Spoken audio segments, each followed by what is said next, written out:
We're not supposed to talk about it here in Toastmasters. But sex originated 1.5 billion years ago in the warm oceans among single-celled organisms. And it worked. Most organisms today, plants, animals, have 2 sexes. Among mammals, the female has the eggs, carries the young, nurtures the young, and teaches the young how to be whatever kind of animal it is. It works. So the female makes a bigger investment in the offspring than the male does. And they have evolved different mating strategies accordingly. The male pursues, because any female will do as far as he's concerned. But the female looks at the pursuer and said, not you, not you, not you. She chooses which one, because she has a big investment. Among humans, she's going to spend 9 months carrying it, 2 years or so nursing it, and half a lifetime raising it to be a human being. She wants this to be a good human being. She wants 2 things. First, she wants good genetic quality, so she doesn't want just any man. She wants a man with impressive characteristics, and she wants a man who's going to be there to help raise the kid. And this goes to something unique about humans. We evolved big brains, and we became very sociable, and 150,000 years ago, very recently, we evolved language, and that enables the female to ask the male and every other person around for help. And we have been very helpful to these females, as a result of which we reproduce better than any other mammal species, and we cover the earth. And this reproduction, we were very proud of it when I was a kid. We human beings were the top of the heap. But then those big brains got ahead of us. We got too smart. Somebody said, you know, there's no essential difference between a male cubicle dweller and a female cubicle dweller. You're all the same. So females, you can do what the males do, and males, you can do what the females do.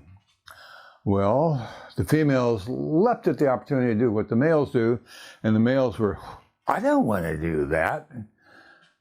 As a result, the men became kind of disaffected, and the women became a little bit masculine, and our ability to reproduce fell apart. Not only that, but people weren't as happy. Well, this happened during my lifetime. I've seen it, and I want to raise my daughters to be real human females. So how do I do it? First of all, I have to realize there's a difference between men and women. We evolved to do different things. Women evolved to be good at the stuff involving raising children, which is, first of all, taking care of the children, but feeding them, clothing them, keeping the nest nice and neat for them, socializing, stuff like that. The men evolved to protect, to hunt, to bring home the bacon, and to think of the future of the family. Now, not to say that men and women can't each do a little bit of both of these, but it's not unusual that the men do different stuff than the women do, and my daughters need to appreciate this. And they need to say thank you. They need to appreciate a man for what he does, that he can probably do better than she can, and appreciate whatever he does and she needs to also remind him to say please and thank you to her. And that goes to another thing. She wants him to be around for 20 years to raise those kids. It helps if she's polite. Say, not dig a hole in the ground so I can plant the tulips. No. Dear, would you please dig a hole so I can plant tulips? Because you're much better with a shovel than I am, and you do such a good job. Would you please do that for me? And we guys are suckers for this. We know the game, but we like it. Stroke our egos. Yes, we like it. So Be nice, be pleasant, be easy to be around.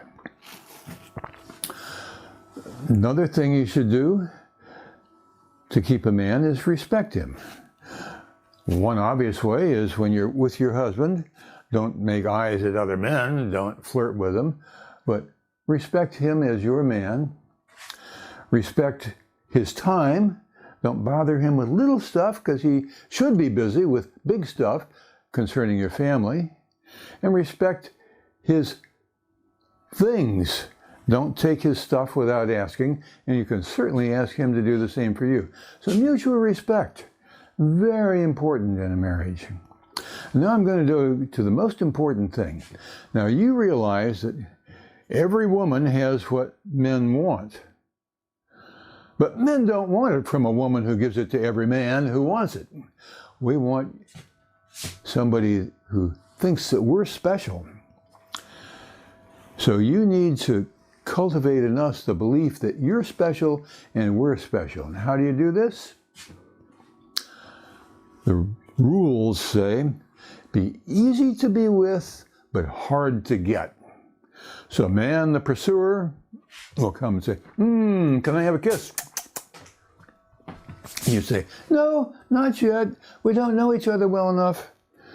If he's the right man, he'll ask again, can I have a kiss? Can I have a kiss? Little one, right there. And gradually get to know each other and become comfortable with each other. And eventually it should build to a marriage relationship.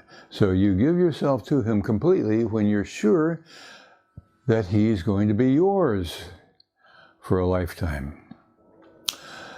And if you succeed, and I, at my 83 years, have seen it succeed many times, will say that the happiest women I know are women who have the same guy and have children and grandchildren and maybe great-grandchildren to show for it. So I want to raise my girls to be women the way women have always been when they were successful. Madam Toastmaster.